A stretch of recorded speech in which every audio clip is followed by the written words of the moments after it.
स्वागत है बच्चों, एक बार फिर से आपका हिंदी साहित्य की कक्षा में। बच्चों, आज हम महान छायावादी रचनाकार सूर्यकांत त्रिपाठी निराला की कविता सरोज स्मृति पढ़ेंगे। सरोज बच्चों माँ निराला जी की पुत्री थी, जिनका असमय निधन हो जाता है। इस असमय निधन से निराला जी बहुत दुखी होते हैं और टूट जाते हैं। उनका यही दुख इस कविता में अभिव्यक्त हुआ है। देखा विवाह आमूल नवल, तुझ पर शुभ पड़ा कलश का जल। देखती तू मुझे तू हंसी मंद, होठों में बिजली फंसी स्पंद। उर में भर जुली छवि सुंदर, प्रिय की अशब्द श्रृंगार मुखर। तू खुली एक उच्छ्वास संग विश्वास स्तब्ध, बंध अंग अंग। नत नयनों से आलोक उतर, कांपा अधरों पर थर थर थर। देखा मैंने वह मूर्ति धीती, मेरे वसंत की प्रथम गीति। बच्चों, इस कविता की व्याख्या करने से पहले हम इसके शब्दार्थ देखेंगे। आमूल, आमूल का अर्थ होता है बच्चों झड़ से, पूर्णतया। नवल, नवल का अर्थ है बच्चों नया। शुभ, शुभ का अर्थ होता है मंगलमय, कल्याणकारी। मंद, मंद का अर्थ है धीमी धीमी। स्पंद, स्पंद का अर्थ होता है कंपन। उर, उर का अर्थ है हृदय। छवि, छवि का अर्थ होता है बच्चों रूप, सौंदर्य।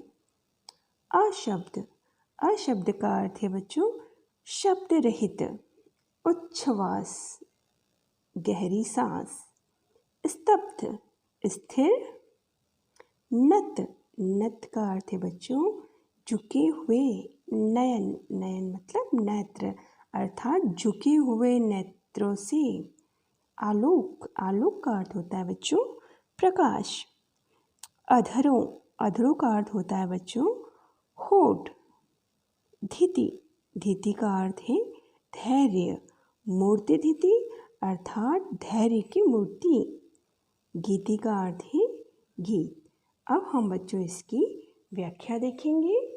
देखा विवाह आमूल नवल, यहाँ सूर्यकांत त्रिपाठी निराला जी अपनी पुत्री सरोज के विवाह के अवसर को याद कर रहे हैं और कह रहे हैं कि एक ऐसा विवाह देखा जो आमूल नवल, जो पूर्ण रूप से नवीन था, पूर्ण रूप से अनोखा था। तुझ पर शुभ पड़ा कलश का जल, और उस मांगलिक क्षण में, उस कल्याणकारी और शुभ क्षणों में तुझ पर कलश का जल डाला जा रहा था। देखती मुझे तू हंसी मंद, ऐसे क्षणों में तुम मुझे मंद मंद हंसी से मुस्कुराते हुए मेरी ओर देख रही थी। होठों में बिजली फंसी स्पंद, और ऐसा प्रतीत हो रहा था जब तुम मुझे मंद मंद मुस्कुराते हुए देख रही थी तो ऐसा प्रतीत हो रहा था कि तुम्हारे होठों में बिजली फंस कर कंपन कर रही थी, अर्थात जो तुम्हारा रूप सौंदर्य था वह अत्यधिक शोभायमान हो रहा था। उर में भर जुली छवि सुंदर, तुम्हारे हृदय में होने वाले पति की सुंदर छवि झूल रही थी। तो खुली एक प्रिय की अशब्द श्रृंगार मुखर, जो तुम्हारे मौन श्रृंगार से मुखरित हो रही थी, अर्थात उन क्षणों में तुम्हारे शब्द नहीं थे, शब्द रहित थे, लेकिन जो तुम्हारा श्रृंगार था उससे तुम्हारे प्रतीक के प्रति जो प्रेम है वो अभिव्यक्त हो रहा था। तो खुली एक उच्छ्वास संग विश्वास, विश्वास स्तब्ध बंध अंग अंग। विवाह के उन क्षणों में, उस समय में तुम्हारे हर एक अंग में विश्वास स्थिर हो गया था, जो कि तुम्हारी गहरी सांसों के साथ खुलकर प्रकट हो रहा था। नत नयनों से आलोक उतर, और जो तुम्हारे झुके हुए नेत्रों से एक नया सा प्रकाश उतर रहा था। कांपा अधरों पर थर थर थर, और वह जो प्रकाश था वह तुम्हारे होठों पर स्वाभाविक कंपन के रूप में नजर आ रहा था। मेरे वसंत की प्रथम गीति, और जो तुम्हें देखकर ऐसा प्रतीत हो रहा था कि मेरे जीवन के, मेरी यौवनावस्था के बसंत के समय जो मैंने प्रथम गीत गाया था, अर्थात मैंने तुम्हारी माता के साथ जो स्वर्णिम समय बिताया था, उसकी झलक मुझे तुम्हारे अंदर नजर आ रही थी। दूसरा पद्य देखेंगे बच्चों इसका। निराकार। निराकार का अर्थ होता है बच्चों आकार रहित। रति रूप। रति रूप का अर्थ है कामदेव की पत्नी रति के समान रूप वाली। मही। मही का अर्थ है धरती। आत्मीय। आत्मी का अर्थ होता है प्रियजन।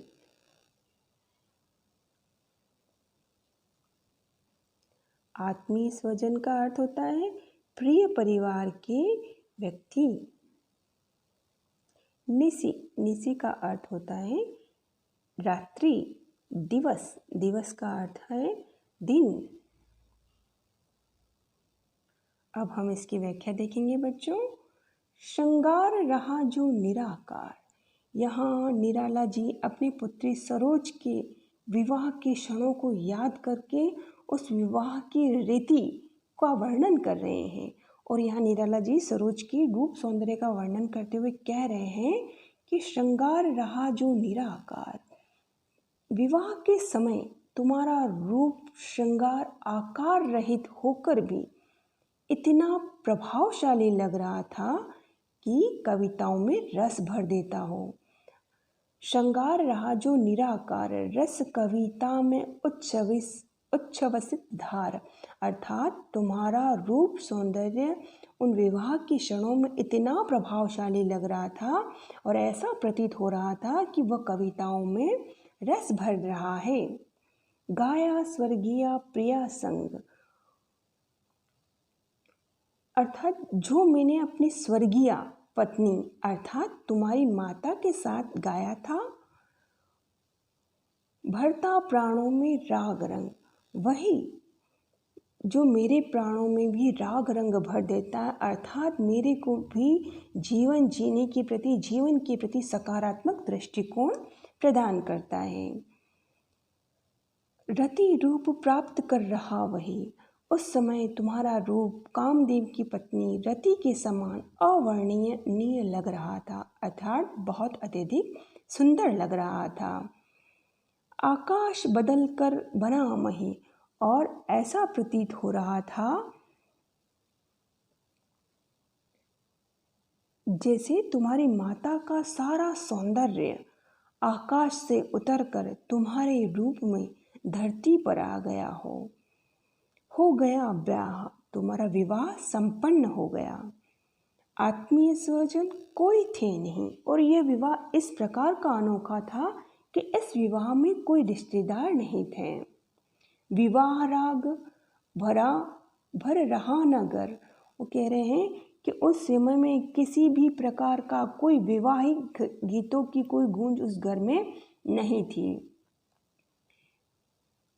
न घर निशी दिवस जागरण, और न ही घर में किसी प्रकार का दिन रात का कोई जागरण हुआ, और न ही विवाह के गीतों से यह घर भर रहा था, अर्थात बिना धूमधाम के एकदम सादगी के साथ तुम्हारा विवाह संपन्न हो गया।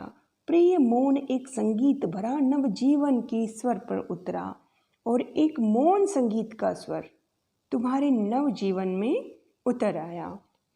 बच्चों, अब हम इन दोनों पद्यों की लिखित व्याख्या देखेंगे। प्रथम पद्य की व्याख्या में संदर्भ हम लिखेंगे कि प्रस्तुत पंक्तियाँ महान छायावादी कवि सूर्यकांत त्रिपाठी निराला द्वारा रचित सरोज स्मृति कविता से उद्धृत हैं। प्रस्तुत कविता हमारी पाठ्यपुस्तक अंतरा में संकलित है। प्रथम पद्य के प्रसंग में हम लिखेंगे, निराला जी अपनी पुत्री सरोज के विवाह के अवसर को याद कर रहे हैं, जब उन्हें सरोज उसकी माँ अर्थात निराला जी की पत्नी के समान नजर आ रही हैं। निराला जी कहते हैं कि संसार में इस अवसर पर एक ऐसा अनोखा विवाह देखा जो पहले कभी नहीं देखा गया था। तुझ पर कलश से मांगलिक जल डाला गया। तुम मंद मंद हंसते हुए मुझे देख रही थी और तुम्हारी उस मंद मंद हंसी में ऐसा लग रहा था मानो तुम्हारे होठों में बिजली फंस कर कंपन कर रही थी। तुम्हारे हृदय में होने वाले पति की सुंदर छवि झूल रही थी जो तुम्हारे मौन श्रृंगार से मुखरित हो रही थी। अर्थात जब नववधू होती है तो उसके साथ हर्ष और लज्जा दोनों ही भाव सम्मिलित होते हैं। तो वो जो मौन, वो उसका श्रृंगार है, वो उसके मौन के रूप में सभी के सामने आ रहा था। निराला जी अपने पुत्र के रूप सौंदर्य का वर्णन करते हुए कह रहे हैं कि विवाह के समय तुम्हारे हर अंग में विश्वास स्थिर हो गया था जो कि तुम्हारी गहरी सांस के साथ खुलकर प्रकट हो रहा था। तुम्हारे झुके हुए नैनों से एक नया प्रकाश सा उतर रहा था जो कि तुम्हारी होठों पर स्वाभाविक कंपन के रूप में नजर आ रहा था। मैंने तुम्हें धैर्य की उस मूर्ति के रूप में देखा जो कि मेरे जीवन के बसंत के प्रथम गीत के समान थी। अर्थात तुम्हारे अंदर मुझे में तुम्हारी माता की झलक नजर आ रही थी। बच्चों, अब हम इसके विशेष पर चर्चा करेंगे। भाषा सहज, सरल और सुबोध है। मुक्त छंद का प्रयोग किया गया है। आपने कवि परिचय में पढ़ा है कि निराला जी मुक्त छंद के प्रवर्तक माने जाते हैं। तो इन्होंने अपने काव्य में मुक्त छंद का प्रयोग किया गया है। भाषा खड़ी बोली है। अंग अंग व थर थर थर में पुनरुक्ति प्रकाश अलंकार है। नत नयनों में अनुप्रास अलंकार है। अर्थात न त का न वर्ण और नयनों में न और अंतिम न वर्ण, अर्थात न वर्ण की 2 या 2 से अधिक बार आवृत्ति हुई है, इसलिए यहाँ अनुप्रास अलंकार है। वात्सल्य रस और करुण रस का प्रयोग किया गया है। वात्सल्य रस जहाँ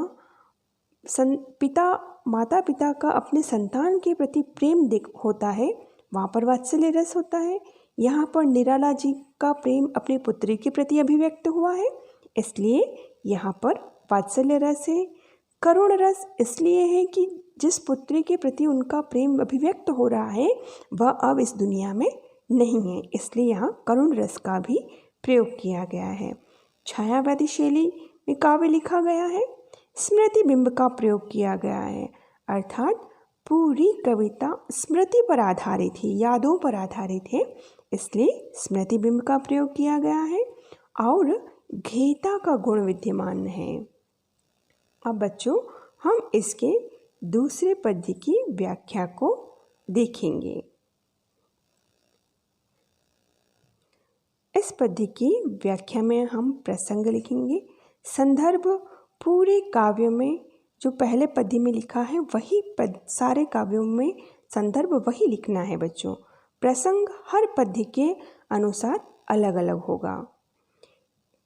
दूसरे पद्य के प्रसंग में हम लिखेंगे, निराला जी अपनी पुत्री सरोज के विवाह के अवसर को याद कर रहे हैं और विवाह रीति का वर्णन कर रहे हैं। व्याख्या, यहाँ निराला जी सरोज के रूप सौंदर्य का वर्णन करते हुए कह रहे हैं कि तुम्हारे विवाह के समय तुम्हारा जो रूप श्रृंगार था वो आकार रहित होकर भी इतना अधिक प्रभावशाली लग रहा था कि जैसे ऐसा प्रतीत हो रहा था कि कविताओं में रस भर रहा हो। यह वह श्रृंगार गीत था जो मैंने अपनी स्वर्गीय पत्नी अर्थात तुम्हारी माता के साथ गाया था और वही गीत मेरे प्राणों में राग और रंग भर देता है, अर्थात मुझे जीवन जीने की सकारात्मक दृष्टिकोण प्रदान करता है। उस समय रूप कामदेव की पत्नी रति के समान अवर्णनीय लग रहा था, अर्थात तुम्हारा रूप सौंदर्य इस प्रकार का था कि उसका वर्णन नहीं किया जा सकता। मुझे ऐसा प्रतीत हो रहा था जैसे तुम्हारी माता का सारा सौंदर्य आकाश से उतर कर तुम्हारे रूप में इस धरती पर आ गया हो। तुम्हारा विवाह संपन्न हो गया था। और ये विवाह कैसा था बच्चों? ये विवाह अनोखा था। विवाह में कोई रिश्तेदार नहीं थे और ना ही किसी को निमंत्रण दिया गया था। न घर में कोई दिन रात का जागरण हुआ और न ही विवाह के गीतों से यह घर भर रहा था। अर्थात बिना धूमधाम के एकदम सादगी के साथ तुम्हारा विवाह हो गया और एक मौन संगीत का स्वर तुम्हारे नव जीवन में उतर आया। बच्चों, अब हम इसका विशेष देखेंगे। भाषा सरल, सहज और सुबोध है। मुक्त छंद का प्रयोग किया गया है। खड़ी बोली का प्रयोग है। राग रंग रति रूप में अनुप्रास अलंकार का प्रयोग है। राग का र और घ वर्ण, रंग का र और घ वर्ण, रति में र, रूप में र, इन वर्णों की आवृत्ति हुई है, इसलिए यहाँ अनुप्रास अलंकार है। रति रूप अर्थात रति के रूप के समान, वहाँ इसलिए यहाँ पर उपमा अलंकार है। उपमा अलंकार की परिभाषा यह होती है बच्चों कि जहाँ रंग, रूप, गुण, क्रिया आदि में समानता के कारण एक वस्तु की तुलना दूसरी वस्तु से की जाती है, वहाँ उपमा अलंकार होता है। यहाँ सरोज के रूप सौंदर्य की तुलना रति के रूप सौंदर्य के समान की गई है, इसलिए यहाँ पर उपमा अलंकार है। वात्सल्य और करुण रस विद्यमान है। स्मृति बिंब का प्रयोग किया गया है और घेता का गुण विद्यमान है। बच्चों, सरोज स्मृति के 2 पद्य हम पढ़ चुके हैं। आगे की कक्षा में इसके अगले 2 पद्यों पर हम चर्चा करेंगे। तब तक के लिए बच्चों, आप इसको बार बार आवृत्ति करें और इसको समझने का प्रयास करें।